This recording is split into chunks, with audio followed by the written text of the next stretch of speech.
오늘 말씀은 하나님께서 찾으시는 사람입니다. 하나님의 시선은 그 사람이 관심을 두는 곳에 머무르기 마련이죠. 그래서 참새가 방앗간을 그냥 지나치랴라는 속담이 있습니다.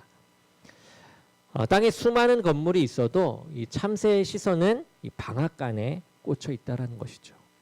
먹을 것을 좋아하시는 분들은 맛있다는 그 식당을 그냥 지나치기 힘듭니다. 사람이 많이 있어도 자신이 사랑하는 이 가족이나 친구들이 먼저 눈에 들어오기 마련이죠. 한 젊은이가 어느 목사님께 이런 고민을 털어놓습니다. 목사님, 제가 요즘 이 유튜브를 보는데 이것에 중독에 걸린 것 같아요. 하루에 몇 시간씩 보게 되고 심지어 기도할 때도 그 영상이 자꾸만 생각이 납니다. 이처럼 우리의 시선이 향한 곳에 우리의 마음도 함께 가게 된다는 겁니다. 예수님께서도요, 이러한 말씀을 했습니다. 내 보물 있는 곳에 내 마음도 있느니라. 그렇다면 이 성경에 나오는 이 믿음의 사람들의 시선은 누구에게 향해 있었을까요? 이 시편 121편에서 다윗은 이렇게 고백합니다. 우리 함께 읽어보도록 하겠습니다. 시편 121편 1절부터 2절의 말씀입니다. 우리 함께 보겠습니다. 시편 121편 1절에서 2절입니다. 함께 보겠습니다. 시작. 내가 산을 향하여 나의 도움이 어디서 올까? 나의 도움은 천지를 지으신 여호와에게서로다. 아멘. 이 성도는 이 믿음의 주인 하나님을 바라보는 사람들입니다. 2019년도 이 에베레스트 산 정상에 등반하는 사람들이 사진에 찍혔는데 아주 길게 줄을 서서 올라가는 그러한 사진이었습니다. 그들은 왜 그토록 이 목숨을 걸면서까지 그러한 높은 곳을 향해 올라가려고 했을까요? 그것은 더 높은 곳을 향한 인간의 이 갈망 때문이었지 않을까 생각해 봅니다. 하지만 이 성도들은 어떻습니까? 단순히 이 높은 산을 바라보는 것이 아니라 오히려 그 산을 보면서 그 산을 지으신 창조주 하나님을 바라봅니다. 그런데 놀라운 것은 이 사람만 하나님을 바라보는 것이 아니다라는 그 사실이에요. 오늘 본문 53편 2절을 보게 되면 하나님이 하늘에서 인생을 굽어 살피신다라고 말씀을 하십니다. 하나님은 이 땅의 모든 인생을 이렇게 굽어 살피시며 바라보고 계시는 분이시다라는 것이죠. 믿음의 사람은 하나님께서 자신을 보고 계심을 알기 때문에 하나님을 바라보게 되는 것이죠. 여러분, 이 지구 대기권에 수많은 인공위성이 돌고 있지 않습니까? 그 중에는 이 초고성능 이 카메라가 장착되어서 지상의 아주 작은 물체까지도 식별할 수 있는 것들이 있습니다. 심지어는 이 개미의 움직임도 포착할 수 있다라고 해요. 그 개미는 포착하는 그 개미는 이 하늘에 있는 인공위성을 볼 수는 없죠. 그뿐만 아니라 어떻습니까? 그 인공위성의 존재조차도 알지 못합니다. 개미는. 하지만 누군가가 그 인공위성을 통해서 인공위성의 이 카메라로 개미를 주시한다라는 것을 우리는 알죠. 이처럼 하나님은 우리가 하나님의 시선을 의식하든 의식하지 못하든 그거와는 상관없이 하늘에서 우리를 굽어 살펴보고 계시다라는 것입니다. 여기서 하늘은요, 하나님의 이 초월성을 나타냅니다. 그 초월적이신 하나님께서 인생을 이렇게 굽어 살피신다라는 것은요, 이 땅의 사람들을 세세하고도 더욱더 자세하게 살피신다라는 뜻입니다. 시편 139편은요, 이렇게 고백해요. 여호와여, 주께서 나를 살펴보셨으므로 나를 아시나이다. 주께서 내가 앉고 일어섬을 아시고 멀리서도 나의 생각을 밝히 아시오며 라고도 이야기해요. 더 나아가서는 시편 7편 9절의 말씀도 나오는데요. 이 말씀을 함께 보겠습니다. 시편 7편 9절입니다. 함께 보겠습니다. 시작. 악인의 악을 끊고 의인을 세우소서. 의로우신 하나님이 사람의 마음과 양심을 감찰하시나이다. 아멘. 사람의 마음과 양심을 감찰하십니다. 우리는 하나님 앞에서 그 무엇도 숨길 수 없는 존재입니다. 현대인들은 이 CCTV나 위치 추적 같은 것이 이 보호의 목적으로 만들어졌다라는 것은 알고는 있어요. 그렇지만 실제로 이러한 것들이 감시하기 위해서 많은 부분 쓰였던 그 사례 때문인지 꼭 CCTV가 있으면 감시받는 것 같은 느낌을 받게 됩니다. 그래서 불편해지죠. 하지만 이 하나님의 시선은 어떤가요? 우리를 감시하는 것이 아니라 우리를 보호하고 또 인도하시려는 하나님의 시선이다라는 것이죠. 마치 자녀를 걱정하는 부모의 손길과도 같습니다. 오늘 말씀을 통해서 우리는 중요한 질문을 마주하게 됩니다. 하나님께서 인생을 굽어 살피시며 특별히 보고자 원하시는 사람은 누구일까요? 그리고 그 이유는 무엇일까요? 오늘 이 시간을 통해서 그 답을 함께 찾아가는 시간 되기를 원합니다. 먼저 하나님은 인생 중에서 특별히 이 두 부류의 사람을 찾고 계신데요. 바로 이 지각이 있는 자와 하나님을 찾는 자입니다. 이것은 마치 이 보물을 찾는 것과 같은 하나님의 간절한 마음을 보여줘요. 먼저 이 지각이라는 단어를 살펴보면요. 히브리어로 사칼입니다. 사칼. 어떤 대상을 숙고하다, 거기에 주의를 집중하다라는 의미를 가지고 있는 단어예요. 단순히 이 피상적인 이해가 아닌 깊이 있는 통찰력을 의미하는 단어입니다.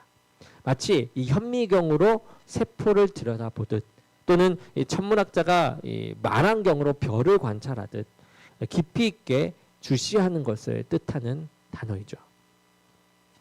이 한 박사님의 이야기인데 그는 이 40년간 개미만을 연구했다라고 해요. 개미. 많은 사람들이 왜 그 작은 곤충 하나만 연구합니까? 그렇게 긴 세월 동안 그렇게 그 개미만을 연구했습니까? 라고 했을 때 그는 이렇게 대답했다라고 해요. 개미 한 마리를 제대로 이해하면 생태계 전체를 이해할 수 있습니다. 이처럼 이 지각이란 깊이 있는 관찰과 이해를 의미하는 것이에요. 그러나 하나님께서 원하시는 이 지각은 단순히 이 세상에 대한 지식이나 이해가 아니죠. 하나님이 계심을 깨닫고 인정하는 영적인 지각인 것입니다. 이것은 마치 어떤 것이냐? 밤 하늘의 별들을 보면서요. 그 뒤에 계신 창조주 하나님을 발견하는 것과 같아요. 모든 일을 함에 있어 하나님의 영향력이 행사되고 있음을 발견하는 그 지각이 필요하다라는 거죠. 하지만 여기서 우리는 중요한 진리를 또 마주하게 되는데 이 빌립보서 4장 7절에서 하나님을 모든 지각에 뛰어난 하나님이다라고 소개를 해요. 이것은요. 인간의 지각만으로는 하나님을 완전히 이해할 수 없다라는 것을 말하는 것이기도 합니다.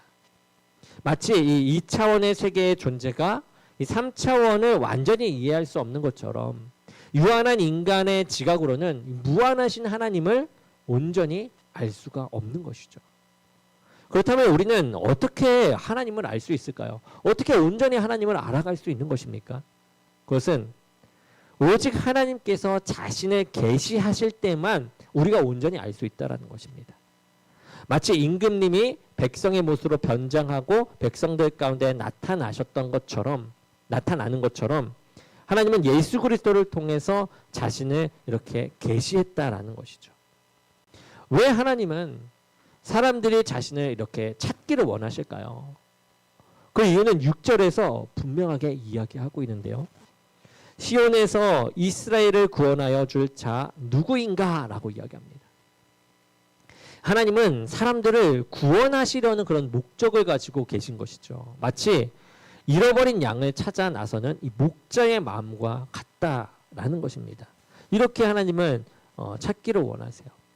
2021년도에 이 강원도 산불이 있었을 당시입니다. 한 소방관의 이야기가 많은 이들의 마음을 울렸는데요. 마을 전체가 이 화염에 휩싸였어요. 그때 이 한 독거 노인이 실종되었다는 신고가 들려옵니다. 대부분의 사람들은 이미 불길이 너무 거세져서 들어갈 수 없다라고 말을 했지만 이 한 소방관은 저 불길 속에 한 생명이 있다며 위험을 무릅쓰고 그 수색을 멈추지 않고 하기 시작합니다. 3시간의 필사적인 수색 끝에 그는 의지를 잃고 쓰러져 있는 그 노인을 발견하여서 무사히 구조하게 되었어요. 후에 인터뷰에서 그는 말합니다. 그 순간 저는 제가 그분을 찾는 것이 아니다라는 것을 깨달았습니다. 그분을 반드시 찾아야 한다는 그 사명감이 저를 그렇게 계속 찾도록 이끌었던 것이죠. 라고 이야기했습니다. 이처럼 하나님도 잃어버린 한 영혼을 찾으시는 이 간절한 마음, 그 간절한 마음으로 우리를 찾고 계세요. 우리의 영혼이 죄의 불길 속에서 길을 잃고 헤맬 때에도 하나님은 우리를 포기하지 않으시고 끝까지 찾아서 구원하시기를 원하신다라는 거죠. 우리를 살리시기를 원하신다라는 것입니다. 그러나 안타깝게도 모든 사람이 이 하나님을 찾는 것은 아닙니다. 어떤 이들은 이 재물에서 구원을 찾아요. 또 어떤 이들은 권력에서, 또 어떤 이들은 이 쾌락에서 구원을 찾으려고 합니다. 이것은 마치 이 사막에서 신기루를 쫓는 것과 같은 것인데요. 진정한 구원은 오직 하나님 안에만 있다라는 것입니다. 하나님 안에만 있기 때문에 다른 것은 구원이 될 수 없고 구원인 것처럼 보이는 신기루에 우리가 잡을 수 없는 것에 불과하다라는 거죠. 하나님은 구체적으로 예수 그리스도를 통해 이렇게 자신을 계시하시는데요. 히브리서 12장 2절의 말씀입니다. 우리 함께 읽어보도록 하죠. 히브리서 12장 2절입니다. 함께 보겠습니다. 시작. 믿음의 주요 또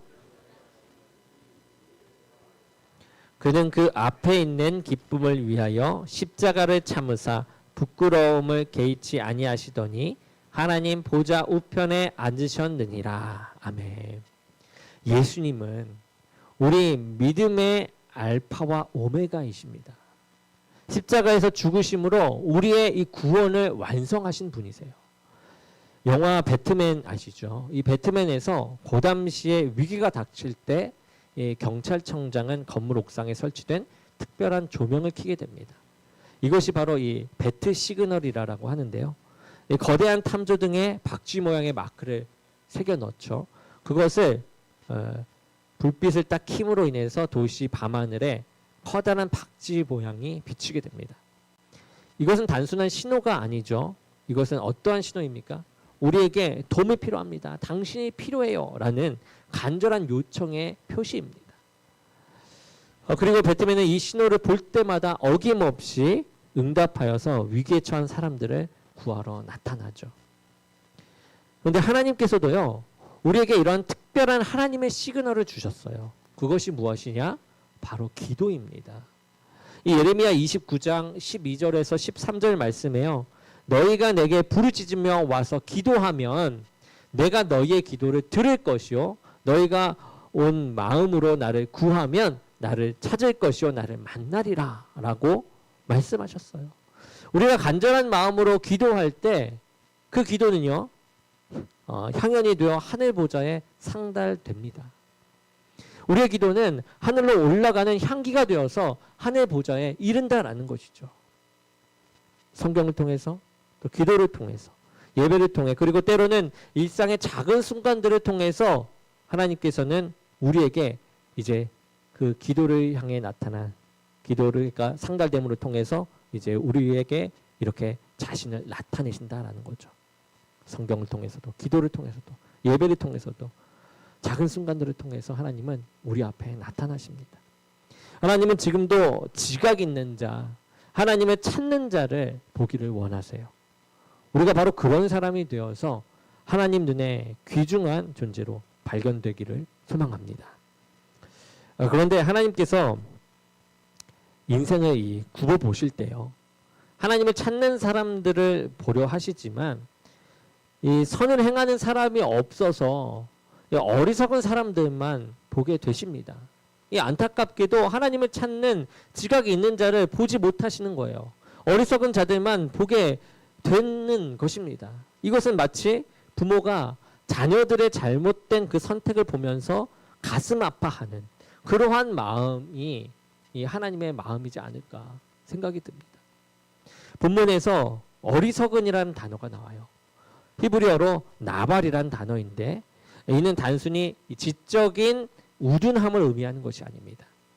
나발의 또 다른 의미는요, 무감각한이라는 것이에요. 무감각한. 마치 이 마취된 환자가 고통을 느끼지 못하는 것처럼 영적으로 이 무감각해진 상태를 의미해요. 여러분 선천적으로 통증을 느끼지 못하는 그런 무통증증 환자들은요, 어찌 보면 상당히 축복처럼 느껴집니다. 고통을 느끼지 못하니까요. 그런데 사실 여러분 매우 위험한 병이죠. 이들은 심각한 화상을 입거나 뭐 뼈가 부러져도요, 그것을 인지를 하지 못하고 있는 것이요. 그러다 보면 처음에는 충분히 고칠 수 있는 병임에도 불구하고 그대로 방치하다 보면 작은 상처가 큰 병이 되어 버리는 그러한 일로 나가게 됩니다. 결국 순간에 이 아픔 통증을 느끼지 못함으로 인해서 죽음에 이르게 되는 그런 상황까지 가게 되죠. 영적 무감각도요, 이와 같아요. 하나님의 존재를 느끼지 못하고 죄에 대한 민감성을 상실한 상태는요, 이렇게 매우 위험한 상태다라는 것이죠. 하나님은 하나님이 없다고 말하는 사람들을 가리켜서 이러한 이 어리석음에 대해서 이야기해요. 어리석다라고 얘기합니다. 하나님은 없다라고 하는 사람들에게요.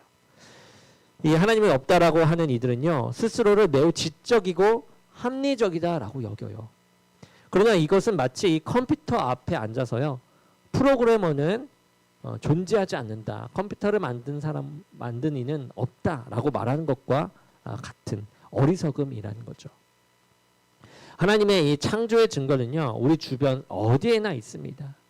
시편 19편 1절은요, 하나님이 하늘의 영광을 선포하고 궁창에 그의 손으로 하신 일을 나타내는도다 라고 말씀하세요. 본문은 이런 어리석은 자들의 특징을 이 세 가지로 설명을 하고 있는데요. 첫 번째는 부패함입니다. 그리고 둘째는 가증한 악을 행함이며 셋째는 선을 행하지 않음입니다. 이것은 마치 이 썩어가는 과일처럼 점점 악화되어가는 영적 상태를 보여주는 것이에요. 이 무신론자들은 종종 이런 질문을 하죠. 만약 하나님이 계시다면 왜 이 세상에 악이 있는가? 이는 마치 이 반항기 넘치는 자녀가 부모의 존재를 부정하며 자신의 잘못된 행동을 정당화하는 것과 같은 것이에요. 그런데 이 질문의 답은 의외로 여러분 명확하죠. 악은 하나님이 없어서 존재하는 것이 아닙니다. 오히려 많은 사람들이 이 영이신 하나님의 존재를 부인하고 물질만을 최고의 가치로 여기는 이 유물론적 사고방식으로 살아가기 때문에 이 악이 존재한다라는 것이에요. 마치 교실에서 선생님이 잠시 자리를 비웠다고 해서 학생들이 마음대로 행동해도 된다라고 생각하는 것과 같다라는 거죠. 이 피조물인 사람이 창조주 하나님을 부인하고 마치 자신이 하나님인 것처럼 살아간다라는 것이에요. 자신이 하나님이 되어 자신이 판단하여서 살아가는 것입니다. 스스로가 모든 것을 할 수 있다라고 주장하는 그런 어리석음을 발휘하는 거죠. 그들은 자신이 선과 악, 진리와 거짓을 판단하는 최종 기준이라고 여기면서 살아가요. 이것이 바로 현대사회의 가장 큰 문제인 것입니다. 왜 우리 사회에 폭력, 시기, 미움, 분열이 끊이지 않을까요? 그것은 사람들이 하나님을 인정하지 않으니 하나님의 법도 무시하고 자신들의 이 욕망대로 살아가기 때문입니다. 하나님이 주신 이 생명의 법칙을 무시하고 살면 그 결과로 나타나는 것은 고통일 수밖에 없는 것은 당연한 것입니다. 따라서 악의 근원은 하나님이 없다라고 생각하는 그 생각 자체에 있다라는 거죠. 이것이 바로 사단이 하는 일인 것입니다. 에덴 동산에서 뱀이 하와를 속였던 것처럼요, 사단은 지금도 하나님이 정말 그렇게 말씀하셨어? 라고 하면서 의심의 씨앗을 우리들의 마음속에 계속해서 뿌립니다. 사단은 이 세상에 하나님이 없으니 사람들 마음대로 살아가도록 유혹을 해요. 그리고 하나님께 대적하는 악한 삶을 살게 만듭니다. 결국 이 땅에서 악이 제거되기 위해서는 하나님이 살아계시다라는 그 믿음으로부터 시작되어야 한다는 것이죠. 마치 해가 떴는데 어둠이 자연스럽게 사라지는 것처럼 우리가 하나님을 인정하고 그분의 뜻대로 살아갈 때 비로소 이 선한 삶이 가능하게 되는 것이죠. 마태복음 6장 21절 앞에도 우리가 함께 말씀한 바 있는데 우리 함께 읽어볼까요? 마태복음 6장 21절 시작. 내 보물 있는 그곳에는 내 마음도 있느니라. 아멘. 예, 여러분이 보물로 여기는 가장 귀한 것은 무엇입니까? 하나님을 보물로 여기는 사람은요, 하나님을 찾아 그 마음에 모시고자 애를 쓸 것이에요. 만약 우리가 하나님을 찾지 않는다면 하나님을 별 볼 일 없는 존재로 여긴다라는 반증이 아니겠습니까? 하나님만이 우리를 구원하시는 참 보물이신데 이를 몰라서 하나님을 찾지 않으니까 참으로 안타까운 일이 아닌가 생각해 봅니다. 우리는 하나님 앞에서 어리석다 칭함받는 자가 되지 말아야만 합니다. 대신 하나님의 이 최고의 보물로 하나님을 최고의 보물로 여기고 날마다 그분을 찾으며 또 그분의 뜻대로 살아가는 그 지혜로운 자가 되어야 할 줄로 믿습니다. 그런데 하나님을 찾는다고 하면서도 하나님을 계속 찾는다라고 말을 하면서도 또 어리석은 사람이 있어요. 하나님이 없다는 사람이 아니라 이 사람은 하나님이 있다라고 하면서 하나님을 찾습니다. 그런데 그 가운데서도 어리석은 사람이 있다라는 거죠. 이것은 마치 길을 찾되 지도를 거꾸로 들고 찾는 것과 같은 모습이에요. 우리가 최근에 다니엘 기도 그 11월 달, 작년 11월 달에 했던 이제 한 부부의 간증입니다. 트렌트 앤 카르멘 포스트 부부의 간증인데요. 이 메이크 유어 마크 글로벌이라는 자선 단체를 설립한 트렌트 포스트의 이야기는요, 한 인간이 어떻게 겉으로는 하나님을 찾는 것 같으면서도 실제로는 자신의 욕망을 쫓았는지를 보여주는 그러한 간증이었어요. 그의 어린 시절은 너무 불행한 삶이었습니다. 불행의 연속이었죠. 아버지의 부재, 9살 때 겪은 성추행 트라우마. 그의 삶은 어둠으로 가득했습니다. 그래서 마약 거래, 수감 생활 등 그의 삶은 계속해서 나락으로 떨어지는 그러한 삶이었죠. 근데 여기서 주목할 점은요, 이 트렌트가 현재 아내인 카르멘을 만난 후의 모습입니다. 그는 이 여자친구와 그녀의 어머니에게 잘 보이기 위해서 교회에 나가기 시작해요.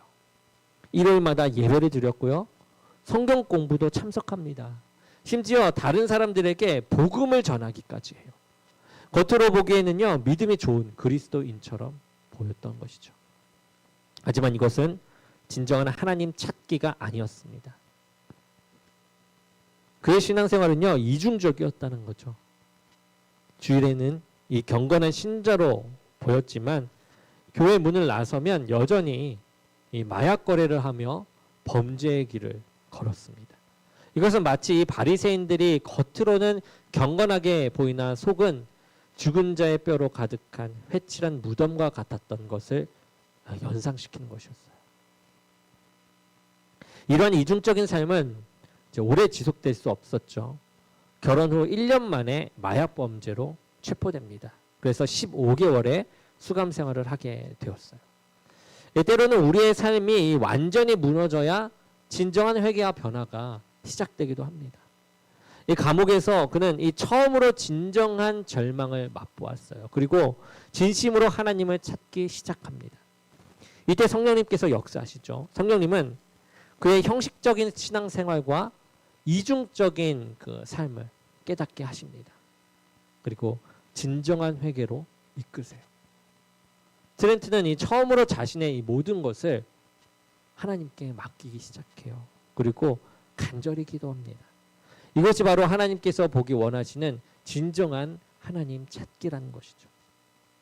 하나님께서 하늘에서 우리를 굽어보실 때 단순히 이 교회 출석을 잘하는 사람을 찾는 것이 아니죠. 예배 때마다 큰 소리로 찬양하고 열심히 봉사하는 것만으로는 부족하다라는 것입니다. 그 안에 하나님의 진심, 하나님을 향한 우리의 진심을 하나님께서는 보고 계시다라는 것입니다. 특히 하나님을 자신의 성공과 출세 도구로 사용하려는 그 태도를 우리는 경계해야 돼요. 나도 모르게 그렇게 사용하려고 하는 경우가 나타나기 때문이에요. 많은 이들이 취업, 승진, 사업 성공 등 자신의 욕망을 이루는 그 수단으로 신앙생활을 하는 경우가 있어요. 이것은 마치 자판기에 동전을 넣듯이 하나님께 대하는 그러한 태도예요.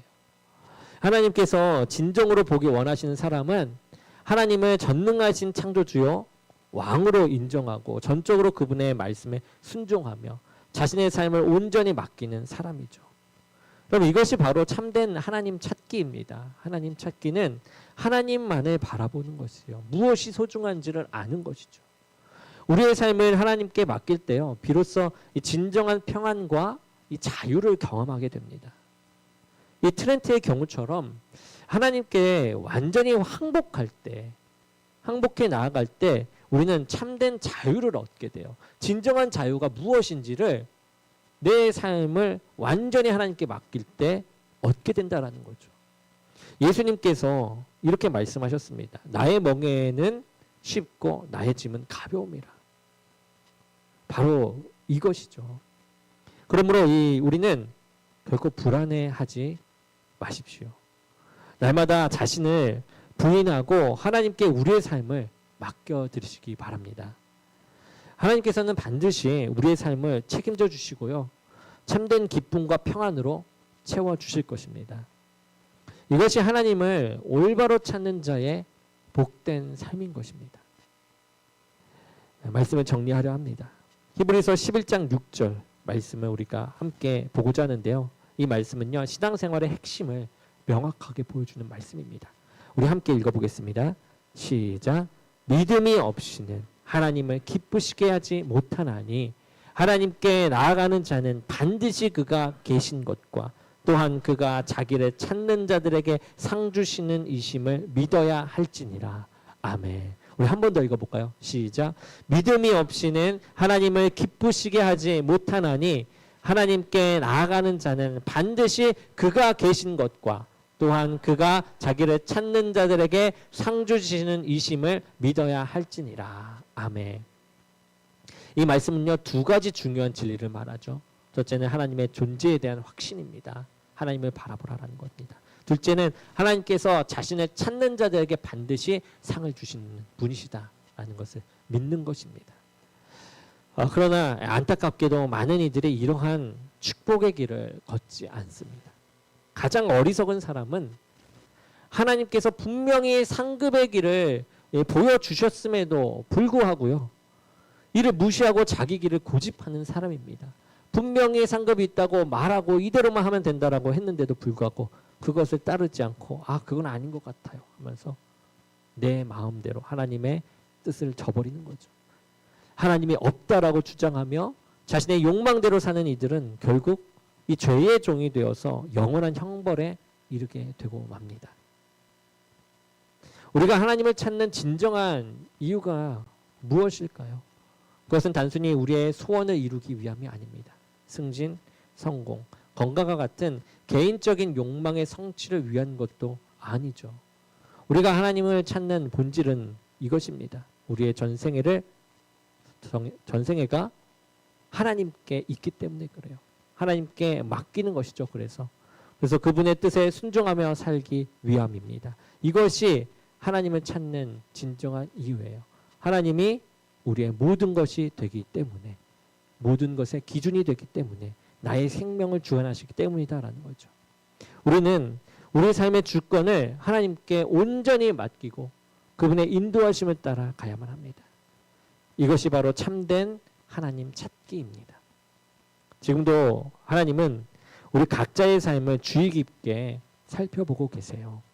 마치 부모가 자녀의 성장을 지켜보듯이 하나님은 우리가 무엇을 추구하며 살아가는지를 보고 계십니다.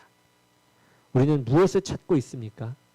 세상의 일시적인 즐거움입니까? 아니면 영원한 가치입니까? 이 시간 우리 각자가 하나님께서 기뻐하시는 지각 있는 사람이 되기를 소망합니다. 하나님 존재를 인정할 뿐만 아니라 전심으로 그분을 찾고 신뢰하며 그분의 뜻에 순종하는 삶을 살아가기를 주님의 이름으로 간절히 축원합니다.